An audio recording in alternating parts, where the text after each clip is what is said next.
Friends, ഇന്ന് നമുക്ക് easy and simple ആയിട്ടുള്ള ഒരു കക്ക ഇറച്ചിയുടെ റെസിപ്പി നോക്കിയാലോ. ആദ്യം തന്നെ ഒരു സവാള എടുത്ത് നന്നായി അരിഞ്ഞ് അതിനെ നന്നായി വഴറ്റിയെടുക്കുക.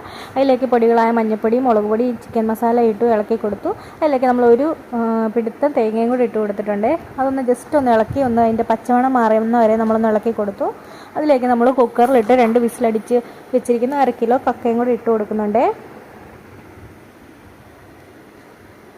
ഇത് മഞ്ഞൾപ്പൊടി ഉപ്പിട്ട് കക്ക കുക്കറിൽ 2 വിസിലടിച്ച് വേവിച്ച് വെച്ചിരിക്കുന്നതാണ്. അതുകൂടെ ഇട്ടിട്ട് നമ്മളിതിനെ നന്നായിട്ടൊന്ന് റോസ്റ്റ് ചെയ്ത് കൊടുക്കുന്നുണ്ട്. നല്ല ഒരു ബ്ലാക്ക് കളർ ആകുന്ന വരെ ഞാൻ ചെയ്തായിരുന്നു. അത്രയും ഞാൻ വീഡിയോയിൽ കാണിച്ചിട്ടില്ല. വീഡിയോ 1 മിനിറ്റ് ആയതുകൊണ്ടാണ് അത്രയും കാണിക്കാത്തത്. ഇതിന് നമ്മൾ ലോ ഫ്ലെയിമിലിട്ട് നന്നായിട്ട് ഒന്നുകൂടെ കുക്ക് ചെയ്തെടുക്കുന്നുണ്ട്. അതിൻ്റെ കളറൊക്കെ മാറി